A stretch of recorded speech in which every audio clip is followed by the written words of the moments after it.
আমি এখন দাঁড়িয়ে রয়েছি আলিমুদ্দিন স্ট্রিটে সিপিএম এর পার্টি অফিসে। সবাই জানেন না, কোনো বড় নেতার ইন্টারভিউ নিতে আমি আসিনি। ইনফ্যাক্ট কোনো নেতার ইন্টারভিউ নিতেই আসিনি, যদিও সেটা বলা ভুল হবে। তার কারণ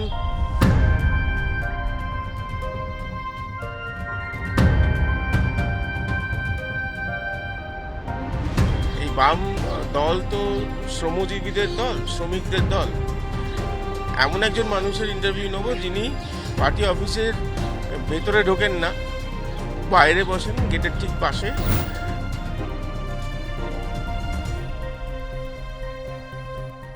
আমরা যাকে বলি মুচি, কথাটা বলি, তা আমার মনে হচ্ছে এক দাদাই বলবো।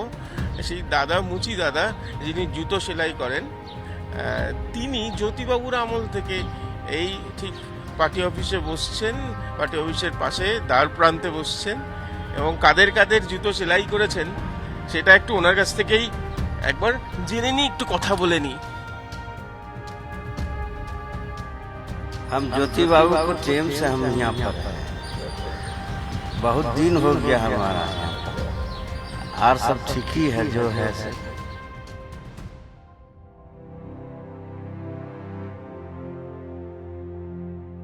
কার কার জুতো সেলাই করেছেন? वो सभी जितना नेता है हम सभी के काज किए हैं। हाँ, ज्योति बाबू, बुद्धे बाबू, अनिल बाबू, जीवन बाबू, जो भी बाबू है सभी काम। জ্যোতিবাবু कैसा जूता पहनते थे? कोल्हापुरी छप्पा। জ্যোতিবাবু, हाँ, বুদ্ধদেব বাবু। बुद्धे बाबू पीनता था, ज्योति बाबू भी पीनता था। আচ্ছা, हाँ, कोल्हापुर। আর অনিল বাবু? अनिल बाबू जूता पहनता था।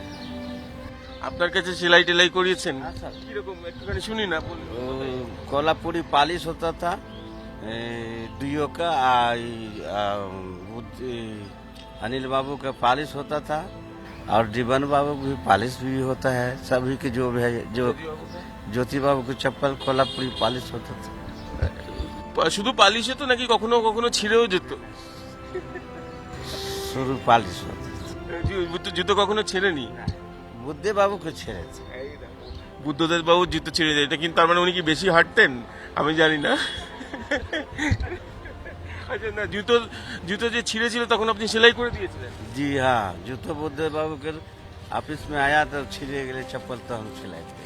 আর কত দক্ষিণা কত নিতেন, মানে পয়সা কত? पैसा दिया हुआ तो उस्मान उसको डिलीवर था, 30 रुपया दिया था। কত? 30 टका। আচ্ছা, এমনি এখানে যারা আসেন তারা তো আপনার সঙ্গে কথাবার্তা বলেন? हाँ सर, কি বলেন, কি বলে ডাকেন আপনাকে? नमस्कार करता, बोलता अच्छा रहो। মানে যে জ্যোতিবাবু থেকে শুরু করে সবাই? হ্যাঁ? बुद्धे बाबू बोलता कि अपना मिस्त्री के लाइए, चप्पल हमार छिड़िए गेलो, सिलाई करबे। উনি নিজেই আসছেন? जी अच्छा, नहीं नहीं नहीं, वो जूते ऑफिस से ले आए। আচ্ছা আচ্ছা আচ্ছা। हाँ বুদ্ধদেব বাবু আপনার সঙ্গে কথাও বলেন? हाँ, আপনি নিজে কোন পার্টি করেন? हम तो सीपीएम में है सर। হ্যাঁ, এইটা কিন্তু খুব ইন্টারেস্টিং। আমি দেখছি আমার সামনে এখানে অনেকে মানুষজন জমে গিয়েছেন, তারা এই ইন্টারভিউ দেখছেন। আগে কখনো এনার ইন্টারভিউ হয় না। আপনার নামটাই জানা হলো না দাদা। हमारा नाम महेंद्र दास है। महेंद्र दास? जी। अच्छा, आपने कभी मतलब अंदर घुसा है अपने? हाँ सर, हमारा तो अपना घर है, ये तो हमारा घर है। जाते आते सभी कोई दिक्कत नहीं। তো একটা কথা তো বলুন তো একটুখানি, যে এই যে এখন সিপিএম হেরে যাচ্ছে, এই কি हर एक ही क्षेत्र में, मगर जो सीपीएम को राज था वो मजा नहीं। আমরা খাদি কারখানায় মেহনতি ইনসান, আমরা গদি ইমারত, আমরাই ভাঙি ধান, আমরা লড়েছি কাকদ্বীপে, লড়েছি তেলেঙ্গানায়, আমাদের নাম লেখা আছে ব্রিটিশের। वो चीज नहीं है, अभी चीज दूसरा हो गया सर। আপনি কি সকালবেলা কতক্ষণ বসেন? 7टा समय, 7:30 बजे, और रात में शाम में 8:30। হয়ে গেল প্রায় 12 ঘন্টারও বেশি সময় ধরে। আচ্ছা, একটা কথা জিজ্ঞেস করি, কাকে বেশি মিস করেন, মানে কার কথা বেশি মনে পড়ে? সবাই তো, জ্যোতিবাবুও নেই, বুদ্ধদেব বাবুও নেই। जो भी साहब है अभी तो, जो भी चला गया तो चल गया, जो भी है तो सभी अच्छे साहब है।